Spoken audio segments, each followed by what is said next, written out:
Assalamu alaikum wa rahmatullahi wa barakatuh. And we are live. It's been a while since we've gone live. Last 2 nights we were off, but inshallah ta'ala we'll restart. فَإِذَا فَرَغْتَ فَانْصَبْ, which is going to be our reminder for today. So say salam where you're from, and we'll get this started soon. Salams where you're from, and stuff like that.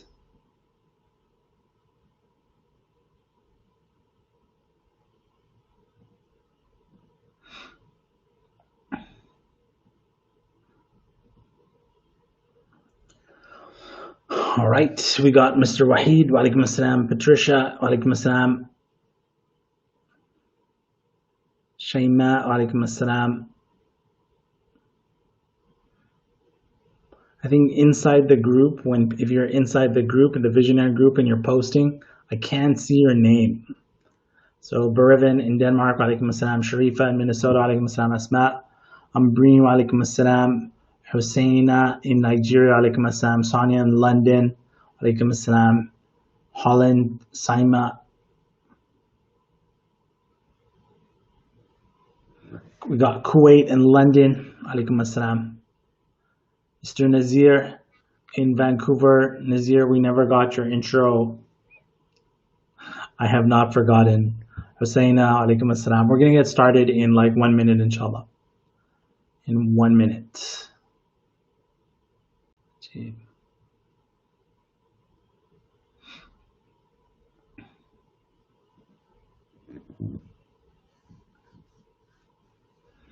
All right, let's begin.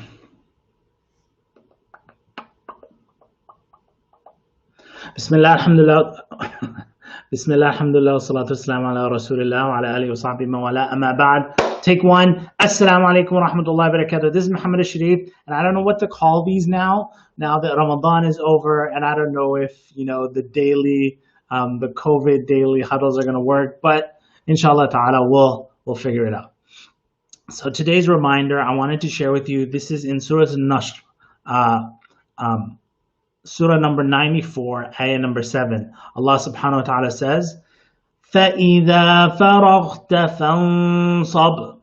Just this verse. Allah subhanahu wa ta'ala says in this verse, فَإِذَا فَرَغْتَ فَانْصَبْ. And if you finish, then stand up for worship. فَإِذَا فَرَغْتَ. Faragta means you've come to an end. فَانْصَبْ, then get up.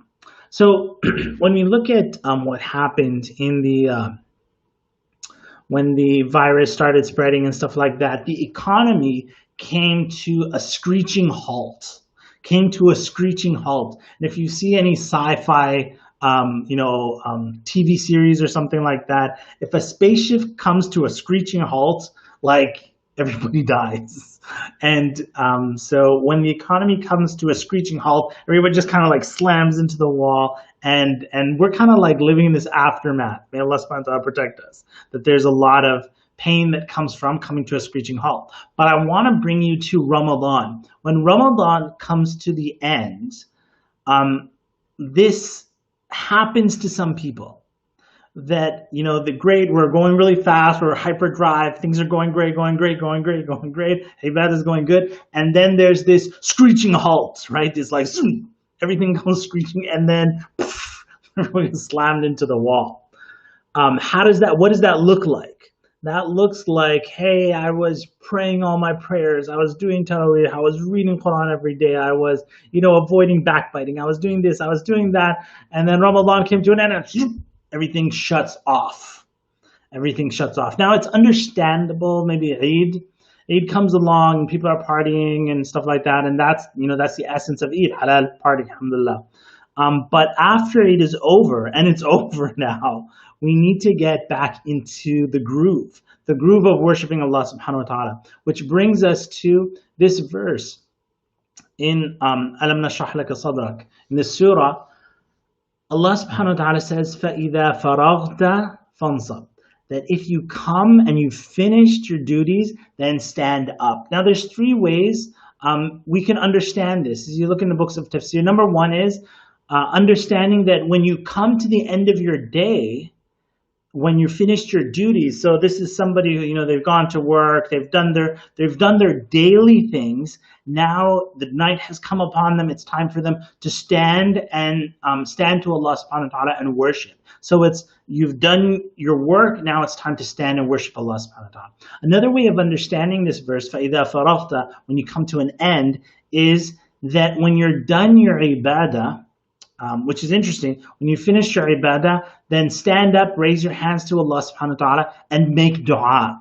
To stand up and make dua, which is another tafsir of this verse, فَإِذَا فَرَغْتَ, you've come to the end, now raise your hands. So that's like somebody has completed their ibadah and they raise their hand. Even you could say that Eid is like a raising of our hands to Allah subhanahu wa ta'ala. This is our good deeds that we've presented to you, O Allah subhanahu wa ta'ala. O Allah, accept.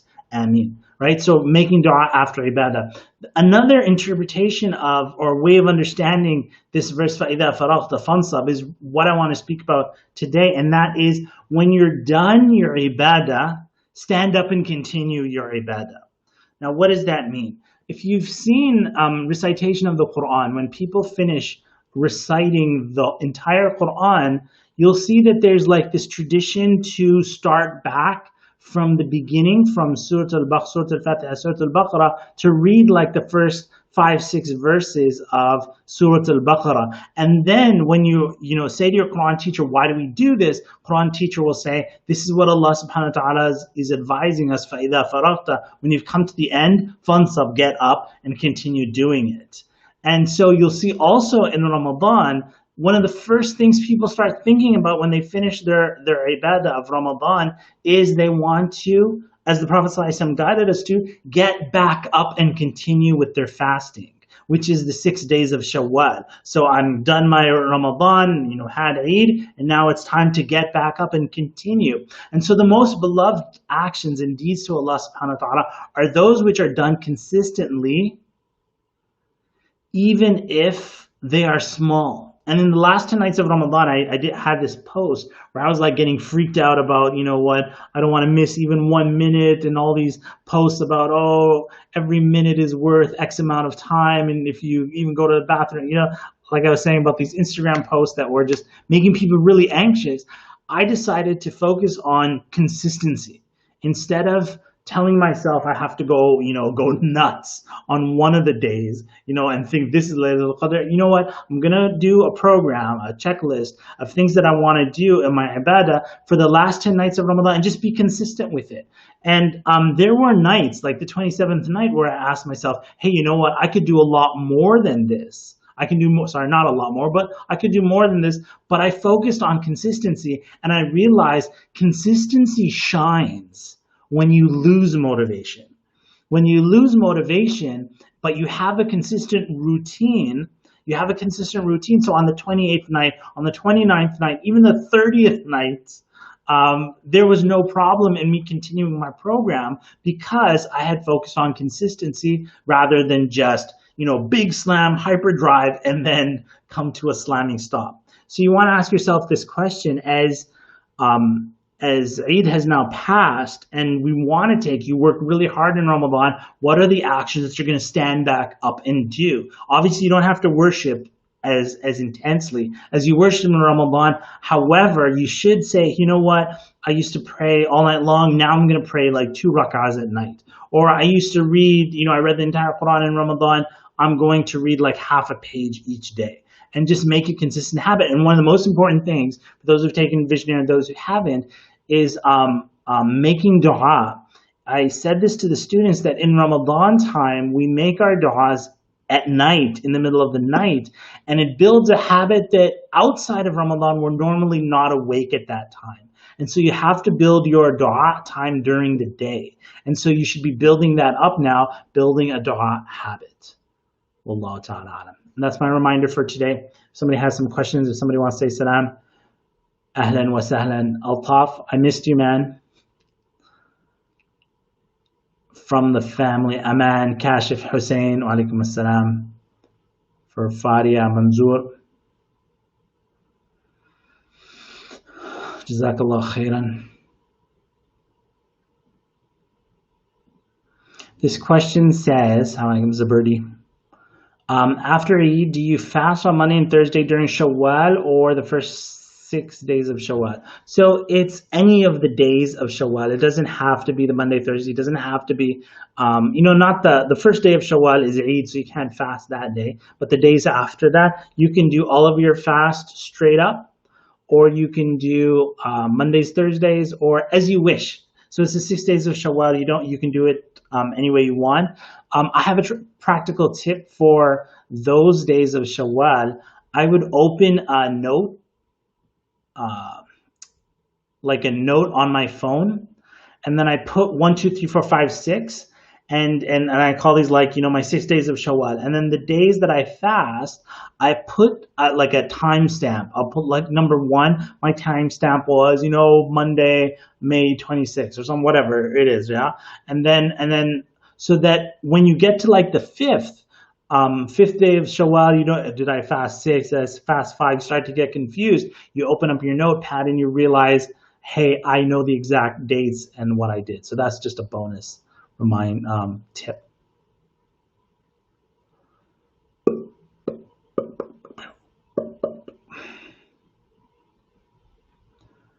Ayaz's question. I've been making some good habits, but slipped into some of my old bad ones. Does this mean it wasn't accepted? No, it doesn't. So there's a common question that comes up, that how do I know if my deeds were accepted? How do I know if my deeds were accepted? And the common response is, one of the signs that good deeds are accepted is somebody follows it up with good deeds afterwards. And one of the signs, may Allah protect us, that something wasn't accepted is that a person follows it up with really bad deeds afterwards. Now, so the problem is that people think that unless I'm perfect, then that means that Allah subhanahu wa ta'ala hasn't answered my dua, hasn't accepted from me. You have to realize that nobody's perfect. And there's nobody that goes, no matter how good you see somebody or outside in the world, no matter who they are, everybody has mistakes and everybody commits sins. It's just some sins are more apparent and some sins are more hidden. So everybody's got mistakes. Everybody commits sins. So if somebody has a sin that's a habit, so it's a bad sin habit, I think sins are not unique. So every sin is going to be like, habitual. Somebody might be like loose tongue or something like that. You need to do tawbah to Allah subhanahu wa ta'ala, and then inshallah ta'ala it'll turn to a good deed. And then bi'idhnillah, you just have to, lesson from Ramadan is keep turning back to Allah subhanahu wa ta'ala, keep doing tawbah, and Allah subhanahu wa ta'ala wishes that. And Allah is very happy when you turn back to Him subhanahu wa ta'ala with repentance. Allah alam. And this is from our YouTube channel. Welcome YouTube. MB1429. I'm feeling a bit of a burnout. How do I deal with it? So if you're feeling burnt out, I got a great tip for you, burnt out, because I get it too. Sometimes in the middle of my ibadah, my mind becomes overwhelmed, and I just sit down and just sit quietly for like 5 minutes and just let it go. But here's a tip. Open up a notepad.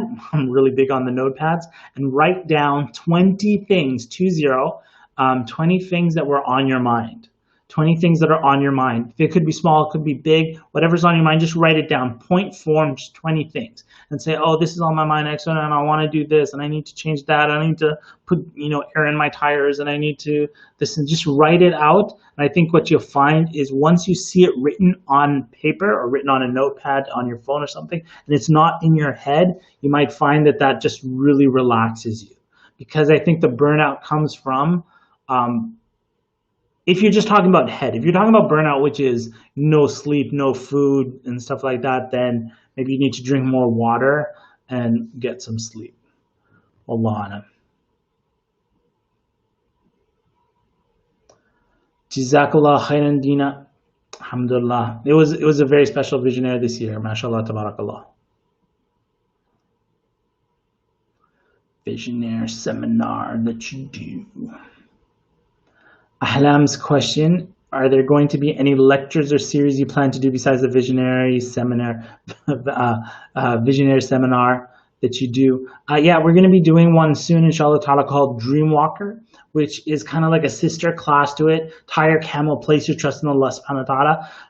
Visionaire, my focus in Visionaire is about placing your trust in Allah with dua.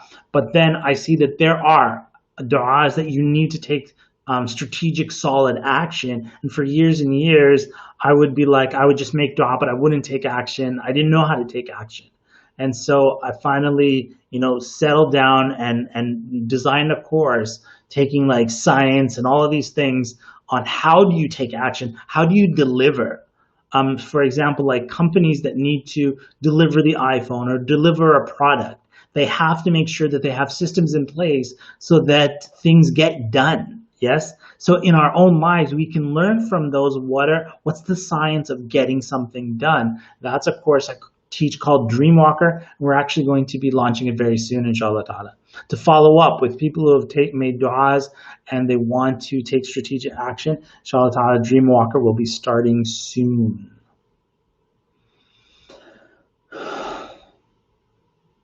We'll do like 5 more minutes and then we'll be done, inshallah ta'ala. 5 minutes, 40 minutes after the hour. Walaikum assalam, Manara. It's cool. We're also broadcasting to YouTube. So whenever I see somebody asking questions from YouTube or asking a question from Periscope, like Raymond, then I get excited because I never broadcast on those.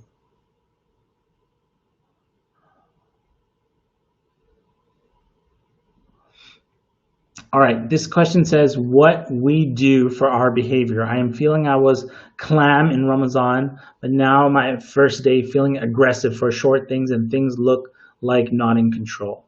So the last night of Ramadan, and then there's Eid afterwards. You've got like Taraweeh who used to staying up at night, and then Eid comes and you're awake all night getting ready. Maybe there's some family members that you're getting people ready in the family as well. And then you go for Eid prayer and there's lots of food, and then there's maybe overdose of sugar or oils, and alhamdulillah, no problem. It's a party. But all of those things can lead to having like this, agitation. Inshallah ta'ala, the solution for the solution is, but for short term, it could be that you need to drink more water. You need to rest more. Rest and food and water. These are like the top 3 things. Somebody's being agitated and they're on their nerves. Rest, food, water. I know somebody's going to say, what if you can't get any rest? Well, that's your problem, isn't it? You need to find time to get rest, or tell the people that you're being aggressive with, say, look, would you like me to continue being aggressive with you, or would you rather you let me sleep? And then they'll be like, no, please have some sleep and get some food and drink lots of water. 2 liters.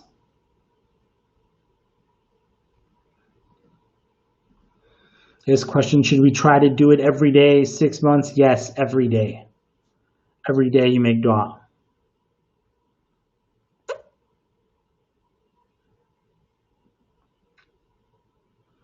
Irfan in Kuwait. Regarding my dream dua for a man, you gave me a go ahead, but how is it possible I'm not so much of a high status person? I just need to understand, please. Sheikh. So, when people are making dua, they get caught up sometimes in how is this going to happen? So you just need to stop thinking about that. You need to stop thinking about how will it happen and make dua for the things that you want. So if you say to yourself, in order for me to make dua for something, I have to know how it would happen, or I have to know that this is going to be something easy for me, and I have to know exactly how Allah subhanahu wa ta'ala is going to do this for me, and only then will I make dua. Doesn't make sense. Instead, just make dua for what you want. And as Allah subhanahu wa ta'ala says, وَمَن يَتَّقِ اللَّهَ يَجْعَلْ لَهُ مَخْرَجًا وَيَرْزُقْهُ مِنْ حَيْثُ لَا يَحْتَسِبُ. And whoever has that taqwa of Allah, Allah will find a way out for them and provide for them from a direction that they never could have expected. So if Allah subhanahu wa ta'ala is telling you that it's possible that He will provide, or He can provide from a direction that you never could have expected, if you're asking that I need to know how this will be expected, I need to know how it happens, and Allah subhanahu wa ta'ala says Allah will provide in a way that you would never know how it could happen, right? So make dua for what you want, Allah, and stop thinking about how. But there are things that we make dua for that we need to take action on, that there is action. So an example of something a person needs to take action on, like somebody wants to run a marathon, to Allah subhanahu wa ta'ala to run the marathon, there's action that needs to be taken in order to succeed. Yes, they have to register for the marathon. They have to take action. They have to get in shape. They have to get ready for the marathon. All of these things in order to succeed. And for those kind of draws, we've got the Dreamwalker course on how do you take action.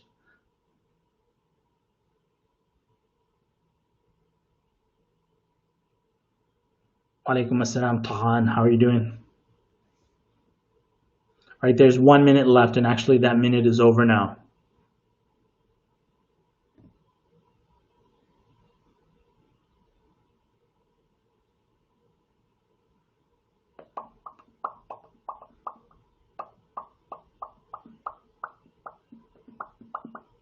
All right, last one here.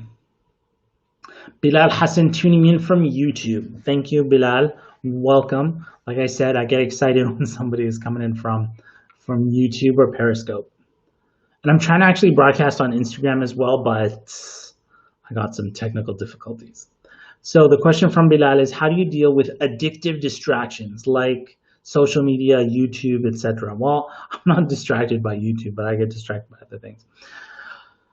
Here are some tips that I've tried to and have worked for me in the past. One tip is deleting the app of that social media, and perhaps like logging in from a browser. So for example, Facebook. If you have the Facebook app, it's very fast and you can get addicted to it. Or YouTube, same thing. If you have the app and you have the, you're paying premium and no ads and it's very, very smooth, what you do is delete the app. And when you need YouTube, you use it on like a browser. And then it becomes very slow and clunky and it's so annoying. And that annoyance actually helps you slow down. And they keep telling you, download our app because then you'll be more addicted. Download our app because then you'll be addicted. So when I find an app, there's an app, like let's say there's a game app on my phone. And I find myself like I can't pull away from it and I delete it. And one thing I'm looking into right now, and I haven't done it yet, but I would like to see it, is to get maybe another, like let's say there's an iPhone and then you've got like maybe another iPhone, or when you change iPhones or you upgrade to another phone, maybe keep one of the phones instead of getting rid of it, and then take away everything that's distracting off of it. So there are things on the phone that you might need, such as an alarm, such as, hey, maybe I'm listening to Quran or I'm listening, to some white noise or something like that. Maybe there's things that you need that are productive, but when you use the productive things, it leads you to the unproductive things. So maybe have two phones or two things connected to the internet. One only has productive things and the other one has all the other stuff. So the WhatsApp, the YouTube, the Facebook, all that's on one phone, and then the alarm, the just maybe the calling, just the basic stuff on one file. So I haven't done that, but I would like to look into it so that at a certain time of the day, the one that has the distracting things, I put it away, put it on a shelf, put it in a closet somewhere and close it, say good night to it. And then when I need the productive things, I have it on the other phone. Wallahu ta'ala alam. Jazakumullah khairan, everybody. It's been nice. I wanted to just restart it. I was feeling like, it's been like 10 days. We haven't done a Facebook Live, 10, 11 days, but inshallah ta'ala, we'll be back here tomorrow. What time will we be here? I don't know. I'll look and see how things go over a couple of days and see what I start falling back to, the timing that I fall back to. And then inshallah ta'ala, I'll make it more consistent. Take care. Bye. Assalamu alaikum.